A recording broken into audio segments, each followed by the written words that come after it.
J'ai traduit un article de Paul Joseph Watson sur l'affaire Strauss-Kahn. Avant de commencer, je voulais faire part d'une observation qui vaudra ce qu'elle vaudra. J'ai comme l'impression qu'on voit apparaître une nouvelle forme de technique de communication, voire de guerre psychologique, puisque l'on parle de théorie du complot dans les médias aujourd'hui.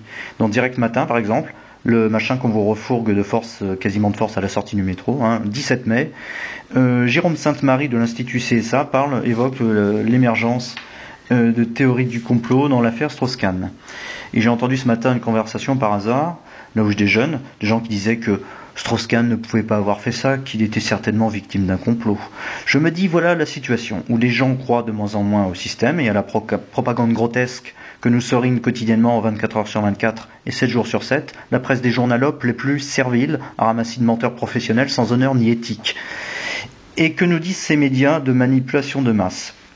Quand on regarde un peu sur Internet les grands médias de système, on cite un certain nombre de personnalités politiques de l'UMPS, de la pseudo-gauche, de la pseudo-droite, disant oui, c'est quand même un peu suspect, il y a certainement une manipulation.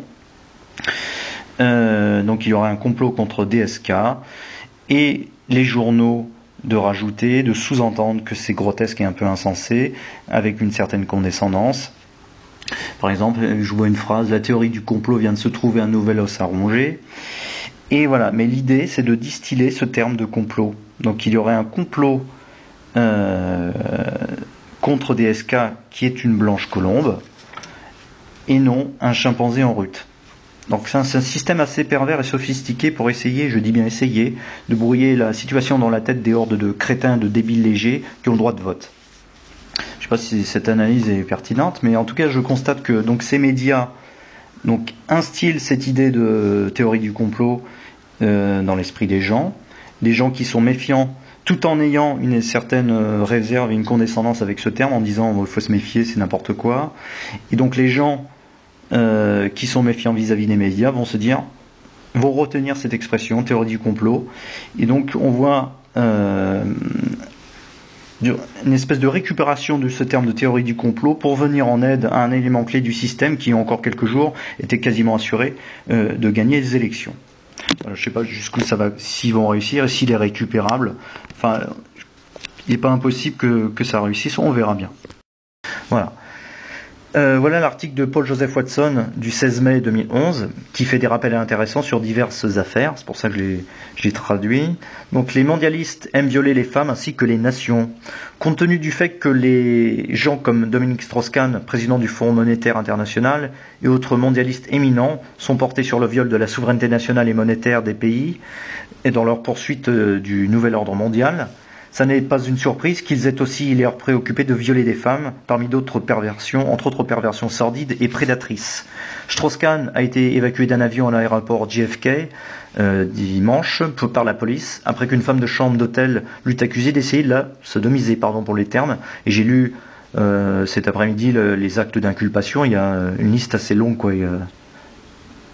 Il a fait beaucoup de choses, quoi. Le fait que Strauss-Kahn ait laissé son téléphone mobile dans la chambre d'hôtel suggère qu'il a tenté de s'enfuir rapidement. Toutefois, ça n'est pas la première fois que le patron du FMI est accusé de viol. L'écrivain français Tristan Banon envisage de porter plainte contre Strauss-Kahn pour une affaire remontant à 2002. Selon elle, et vous avez sans doute vu la vidéo chez Ardisson, lors d'une interview, Strauss-Kahn s'est comporté comme un chimpanzé en rut alors qu'il a violemment essayé de lui arracher ses vêtements. Le penchant supposé de Strauss-Kahn pour les agressions sexuelles fait penser à son ami mondialiste Al Gore, dans une affaire divulguée en 2010. La masseuse Molly Haggerty prétend que Al Gore l'a invitée dans sa chambre d'hôtel avant de la plaquer au sol et comme un caniche surexcité avant de la tripoter alors qu'elle luttait pour s'enfuir. Mais le comportement de Gore est relativement bénin comparé à celui de l'ancien président Bill Clinton. Juanita Broaddrick a parlé publiquement en 1998 pour affirmer que Clinton l'avait violée 20 ans auparavant. Elle prétend que Bill Clinton l'a plaquée dans un lit d'hôtel, a arraché ses sous-vêtements et a commencé à la violer tout en lui mordant les lèvres afin qu'elle arrête de lui supplier d'arrêter. Voilà. Bien que Clinton ait rejeté ces accusations, il a accepté de payer 850 000 $ pour éviter d'aller au tribunal, ce qui fait beaucoup d'argent pour quelqu'un qui prétend n'avoir rien fait de mal, écrit Larry Elder. Malgré le fait que Clinton ait publiquement menti aux Américains durant le scandale de Monica Lewinsky en disant « je n'ai pas eu de relation sexuelle avec Monica Lewinsky », les nombreuses autres femmes qui avaient affirmé avoir eu des relations ou prétendaient avoir été violées ou agressées par Clinton ont toutes été brocardées ou accusées de mensonges par les médias du système. Tout comme Monica Lewinsky avait été accusée de mensonge avant qu'elle ne produise la célèbre robe tachée. Comme Jennifer Flowers, également attaquée par l'establishment lors de la déposition de Paula Jones, Clinton a été forcé d'admettre qu'il avait bien eu des rapports sexuels avec Flowers. Toutefois, l'agression sexuelle de femmes ne fait qu'égratigner les cercles profonds et sordides où l'élite préfère se cacher quand le temps vient d'assouvir leurs perversions interdites. Des politiciens comme Larry Craig et Mark Foley font pâle figure comparés aux horreurs des réseaux souterrains de pédophilie tenus pour les plaisirs de l'élite. Alors, comme nous l'avons documenté, dit Paul Joseph Watson, quasiment tous les grands réseaux pédophiles qui ont été dévoilés comportent des ramifications aux plus hauts échelons de la structure mondiale de pouvoir. Le 29 juin 1989, dans le Washington Times, ou Washington Post, je sais plus, Paul M. Rodriguez et George Archibald ont rapporté l'existence d'un réseau de prostitution ayant des liens intimes avec la Maison Blanche et remontant jusqu'à George Herbert Walker Bush. En juillet 1990, un grand jury du Nebraska fut réuni pour entendre les allégations selon lesquelles Lawrence Larry King, alors manager de la Franklin Community Federal Credit Union, et une star montante du Parti républicain, et alors ce n'est pas Larry King de CNN, de la télé, mais un homme politique noir, donc qui avait, avec des lobbyistes de Washington, a monté un réseau de prostitution infantile, dans lequel des mineurs étaient transportés un peu partout dans le pays, et forcés d'avoir des rapports sexuels avec King et d'autres personnalités. Le grand jury débouta l'affaire comme étant un canular, mais l'ancien sénateur du Nebraska, John DeCamp, enquêta plus tard sur cette affaire et fut horrifié d'apprendre que les plaintes semblaient légitimes. Alors l'article donne un lien vers une vidéo Conspiracy of Silence, produite par British Yorkshire Television et qui devait être diffusée sur Discovery Channel le 3 mai 1994.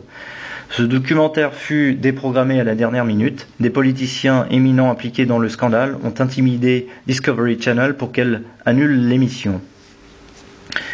Des liens entre des prostitués masculins et la Maison Blanche ont émergé encore en 2005 quand James Dale Guckert, travaillant sous le pseudonyme de Jeff Gannon, avait reçu un accès privilégié à la Maison Blanche sans accréditation de presse. Gannon fut repéré alors qu'il posait des questions insignifiantes à George Bush de façon répétée lors des conférences de presse. Des photos sont sorties montrant Bush en train d'embrasser Gannon et se montant très affectionné avec lui. Et on peut voir d'ailleurs toutes ces affaires de prostitution masculine à la fin du documentaire que j'ai traduit, Invisible Empire. D'ailleurs aussi, il faut voir le Bohemian Grove et tout ça, les connexions avec la prostitution masculine. Donc il est apparu plus tard que Gannon avait au préalable placé des publicités pour un service d'escorte homosexuelle sur des sites web. Dans quasiment tous les cas de trafic d'enfants, du Chili à l'Australie, de la Bosnie au Portugal et à la Belgique, les procédures judiciaires sont soit interrompues, soit diverties quand se font jour les liens avec les élites. Alors ensuite, Watson parle de l'affaire du trou, je pense que vous le connaissez, on ne va pas entrer dans les détails, et il embraye sur DynCorp et Halliburton. Donc après que DynCorp et Halliburton ont été dénoncés comme ayant organisé des réseaux de prostitution infantile dans les Balkans à la fin des années 90, la députée Cynthia McKinney a essayé d'obtenir des réponses sur cette affaire et savoir pourquoi ces sociétés continuaient à bénéficier des largesses du gouvernement avec des contrats avec le gouvernement américain. Et d'ailleurs j'ai traduit la vidéo de cette intervention, où elle pose des questions à Donald Rumsfeld et au général Myers. Fin 2005, la filiale d'Hallyburton, KBR et DynCorp ont fait du lobbying pour bloquer un projet de loi qui interdisait spécifiquement le trafic d'êtres humains pour le travail forcé et la prostitution par les contractants US. Voilà. Où étaient les enquêtes et condamnations dans les autres affaires similaires? Par exemple, quand des responsables de l'OTAN ont multiplié les cas de prostitution pédophile au Kosovo, Et qu'est-il arrivé aux représentants de l'ONU qui avaient été repérés et utiliser un navire destiné au maintien de la paix pour faire venir des jeunes filles de Thaïlande ou du Timor oriental à des fins de prostitution? Pour chaque exemple, les affaires semblent se refermer quand des liens directs avec des personnalités haut placées sont établis.